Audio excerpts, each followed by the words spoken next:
Sejam bem-vindos e bem-vindas à nossa disciplina Literatura da Amazônia. Nós hoje temos a nossa primeira aula assíncrona, cujo tema é querelas em torno da terminologia literatura paraense, literatura brasileira de expressão amazônica, literatura amazônica ou literatura da Amazônia. Diversos intérpretes da Amazônia, em especial críticos literários, historiadores, discutiram uma terminologia relacionada à produção poética na Amazônia e aqui, em especial, a literatura produzida no Pará. Então hoje nós vamos discutir um pouco mais essas nuances, esses tons e semitons relacionados a esse pensamento intelectual em relação à literatura produzida principalmente no Pará. Trouxe aqui um trecho de um poema do poeta contemporâneo Antônio Juraci Siqueira, que diz: eu venho de um rio, perdido entre os sonhos, um rio insondável que corre em silêncio entre o ser e o não ser. Aqui nós temos, na experimentação poética, primeiro, um poema carregado de vivências. Note que a voz do poeta, essa voz que está permeada do imaginário, diz: eu venho de um rio. Significa que a vivência, a memória, é um traço fundamental da existência desse sujeito. Perdido entre os sonhos é a experiência do devaneio, é a relação de esfumato do qual o Paz Loureiro fala, dessa relação de junção entre a realidade e o imaginário que criam essa experiência na poética das águas, a experiência de confluência entre a realidade e o imaginário. E esse rio, como metáfora da vida, é um rio insondável, que corre em silêncio, não é? Nessa imersão, nessa encantaria da linguagem entre o ser e o não ser. E o interdiscurso aqui, o ser e o não ser, o que é ser amazônico? O que significa ser amazônico? Existe um discurso sobre a Amazônia, diversas interpretações sobre os sujeitos da Amazônia. E existe também um olhar endógeno do sujeito que habita, que vivencia esta realidade mitificada da Amazônia. Então, é a partir dessa percepção que a gente começa a discutir essa relação entre literatura e cultura também aqui na Amazônia. Paz Loureiro diz: o mundo amazônico é um mundo dentro do mundo.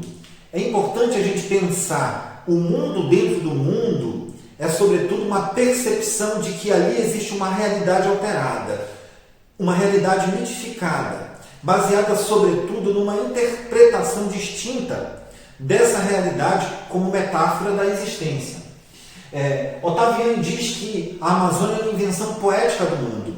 Se nós pensarmos o mito como uma realidade preexistente e os mitos que foram transportados da mitologia greco-romana, do pensamento do velho mundo em confronto com o novo mundo, principalmente carregando essas ideias que estão relacionadas à Índia, de monstruosidade, de paraíso perdido, de Eldorado, terra de canela, principalmente em relação aos mitos como as Amazonas, mulheres sem seio, nós vamos pensar que essa é uma construção poética do mundo que é transportada à Amazônia. E essa interpretação da realidade mitificada passa a compor o imaginário do Ocidente sobre a Amazônia, principalmente esse imaginário que é euro-antropocêntrico, como uma construção social sobre a Amazônia. Mas ele revela um olhar exógeno, um olhar de fora sobre a Amazônia, que acaba influenciando, produzindo então uma conversão semiótica, quando eu penso que a força mágico-religiosa, que os mitos narrados, os mitos que existem sobre as florestas, sobre os rios, sobre o Olimpo submerso, sobre essas encantarias, quando passa para a linguagem literária, nós temos uma conversão de linguagem. Ou seja, um mito se converte em poesia e se converte assim em mitopoética. E isso demonstra o encontro entre as culturas. E o mito é então uma representação pré-existente, como pensa o Barthes. Tá bom? Então, discorrer sobre a literatura da Amazônia também é discorrer sobre a construção de uma cultura sobre a Amazônia. Requer traçar um percurso conceitual de dimensões histórico-culturais que levem em conta a produção, a crítica e as condições de registro e preservação da memória cultural. Além disso, por conta das possíveis lacunas e heterogeneidades, não se pode exaurir uma questão aberta. Quer dizer, nós não vamos chegar a concluir essa terminologia, ela é suficiente para tratar dessa complexidade da produção poética. Né? Então, esse é um campo de reflexões teóricas e deve ser avaliado a partir dessas tensões, sustentadas por meio de uma costura de ideias que necessitam quase sempre da análise, do relato de fontes e de uma ressignificação.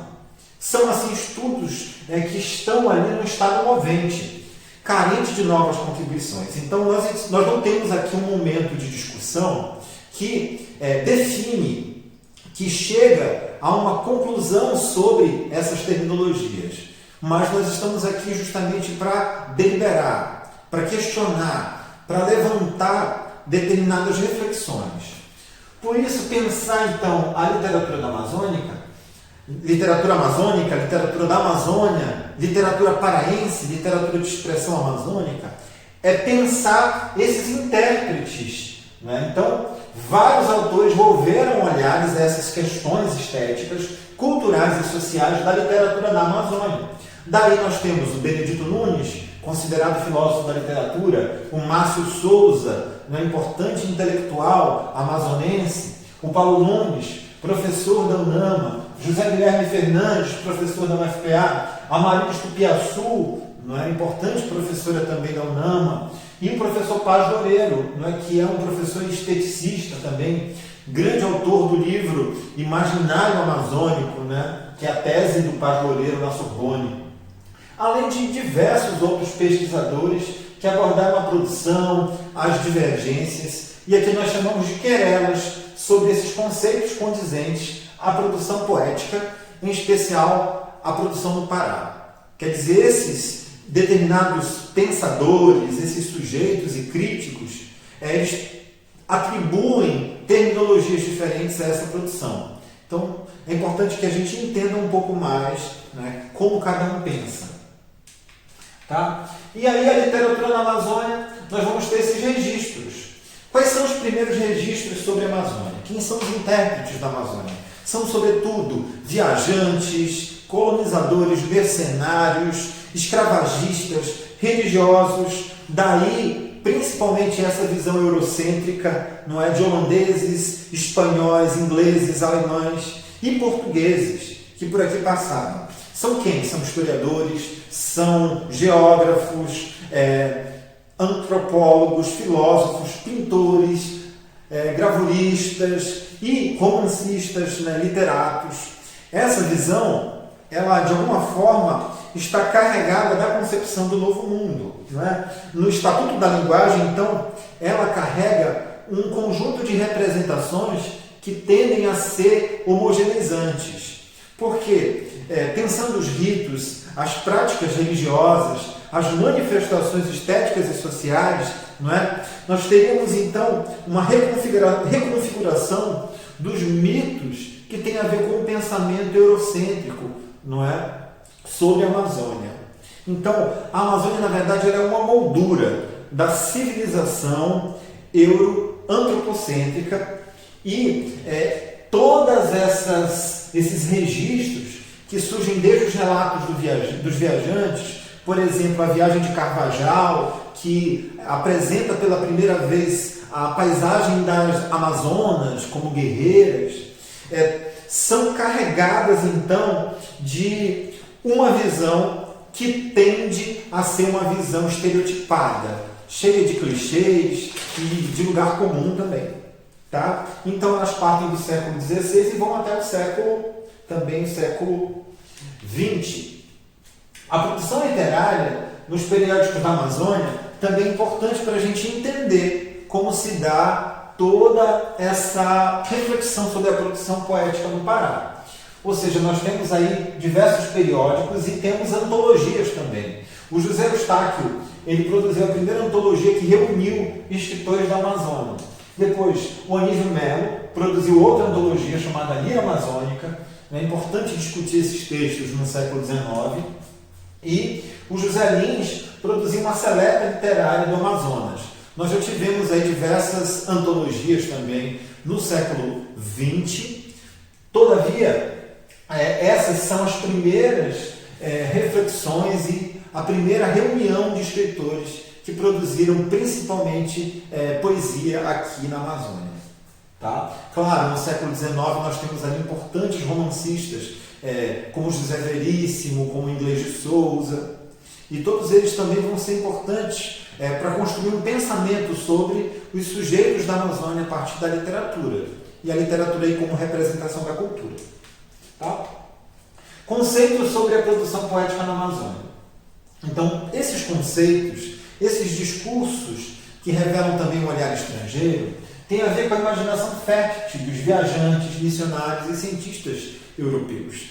Então, se nós pensarmos os naturalistas do século XIX, fortemente influenciados pelo cientificismo, pelo determinismo, pelo evolucionismo, eles que catalogaram a diversidade da flora amazônica, ainda assim existe uma leitura extremamente estigmatizante sobre os povos indígenas, como se eles fossem espécimes alheias a qualquer processo humano civilizatório.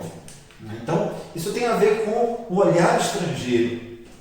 O professor Paulo Nunes é um dos primeiros a discutir essa terminologia em relação à Amazônia no texto Literatura Paraense Existe. Aqui, o professor Paulo Nunes debate a concepção de que o termo literatura paraense ele tende a ser reducionista.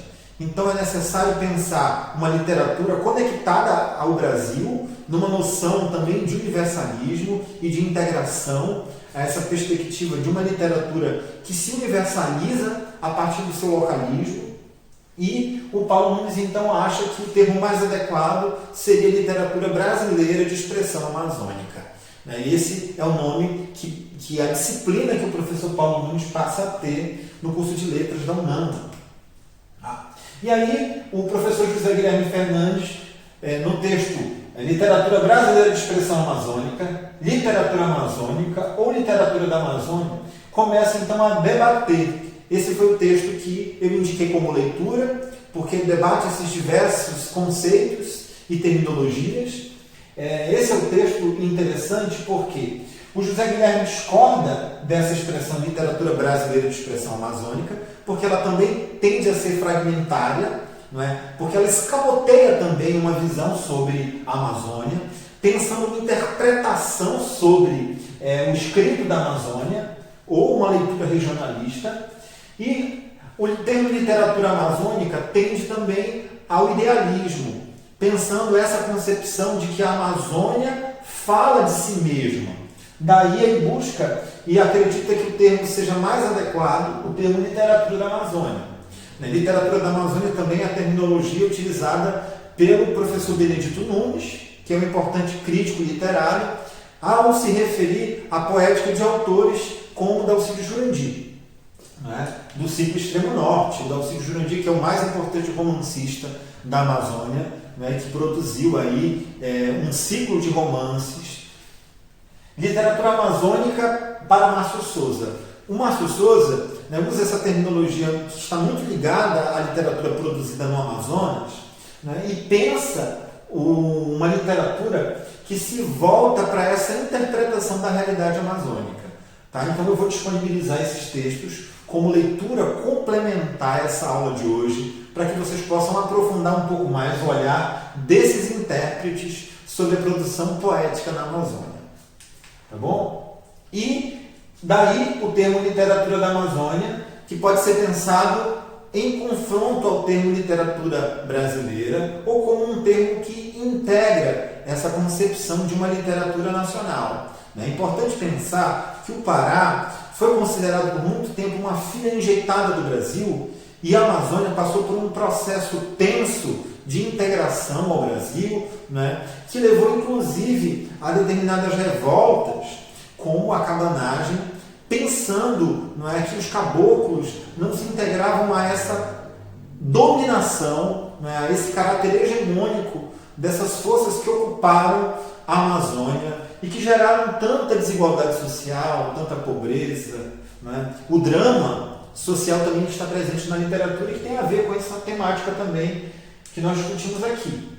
Então, pensar uma literatura para além das querelas é, sobretudo, pensar uma literatura que rompa essa ideia binária e maniqueísta, como se fosse o bem contra o mal, de que o local não pode ser universal.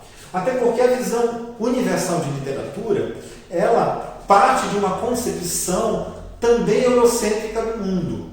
Normalmente, o conceito de universalidade parte de uma concepção, de uma cosmovisão que está relacionada à produção da literatura nos grandes centros aí de crítica, de produção da literatura.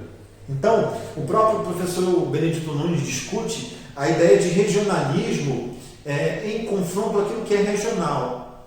E a gente tem que buscar uma literatura que não se converta num idealismo regionalista. Tá? Então, a literatura da Amazônia parece um termo para diversos pesquisadores que compreende não só uma literatura feita por intérpretes da Amazônia, mas que compreende a paisagem e a identidade amazônica. E pensando essas identidades e essas amazonicidades, nós teríamos não só a interpretação daqueles que produziram a partir de uma visão endógena, mas em confluência com essa visão do outro, que é uma visão exógena, que tende aos estereótipos, mas que também carrega uma série de questões que a gente precisa debater, que a gente precisa compreender, né? E de que maneira que essas contribuições lançam luz sobre uma Amazônia brasileira, né? Uma Amazônia latino-americana, uma Amazônia afro-indígena, ribeirinha, diversificada, que se hibridiza. É por isso que o professor Benedito Nunes pensa que a literatura não pode ter localismos, ou seja, ela não pode se restringir apenas a paisagens geográficas, a paisagens simplistas sobre a cultura, ainda que trate da gastronomia, que trate da nossa cultura, da nossa vivência de rio, das nossas experiências que levam a pensar a relação entre o sujeito e a natureza. Tudo bem? Então esse mundo amazônico, que é um mundo dentro do mundo, ele pode ser interpretado como uma conexão, um processo, né, de confluência entre o mundo de dentro e o mundo de fora. Não pensando apenas os confrontos de maneira simplista entre velho e novo mundo, entre o olhar endógeno e o olhar exógeno, como se fosse uma luta do bem contra o mal. Então, o Paz Rodrigo fala também do aspecto mundializante dessa cultura amazônica e, por que não, dessa literatura da Amazônia. Pensando os dramas humanos, que o Alfredo, personagem ali protagonista dos romances do Dalcídio Jurandir, esses dramas humanos relacionados à sua experiência na Amazônia também são dramas da nossa existência. Então, de alguma forma, é uma literatura conectada à existência. Então, desse modo, a gente pensa o processo de hibridização, de contato, de contágio, e de trocas culturais que existe entre a literatura produzida na Amazônia e as produções realizadas em outros centros intelectuais. Por isso, para que a gente possa ir além das querelas sobre o conceito de literatura produzida no Pará e na Amazônia, é importante que a gente possa entender as vozes amazônicas, discutir qual a interpretação que essas vozes, a partir de um itinerário, de um pensamento intelectual sobre a Amazônia, como se constitui a formação então dessa literatura, dessas identidades. E debater os conceitos de literatura da Amazônia é observar, para ir além das querelas, a possibilidade de diminuir essas zonas entre literatura e cultura. Buscar não só um conceito, mas uma costura de ideias entre essa arte literária e o seu papel de representação. Quais são as Amazônias? Quais são as amazonicidades De que maneira que eu posso ter na literatura uma representação da multiculturalidade, da pluralidade de sujeitos que a Amazônia carrega. Então, o termo literatura da Amazônia, pensando de onde parte a literatura, mas não onde a literatura se limita, não onde ela finca seus pés, mas pensando ela parte deste olhar, não é? Seria o estatuto mais adequado para se referir à literatura produzida na e para a Amazônia. Pensando uma literatura que carregue essa paisagem e que carregue também as identidades sobre a Amazônia. Fugindo principalmente do binarismo e do maniqueísmo do local sobre o universal ou do universal sobre o local e pensando uma discussão que vá além principalmente de um conceito, né, de um ponto-chave. É claro que nós entendemos que o termo literatura da Amazônia carrega limites e que carrega também interpretações de mundo. Então nós não estamos encerrando uma discussão sobre essa terminologia, mas problematizando essa questão. Então, numa próxima aula, nós vamos dar prosseguimento, vocês vão realizar um questionário também sobre essa aula de hoje. Eu quero agradecer então a todos e a todas que estiveram aqui conosco e nós nos vemos no próximo encontro.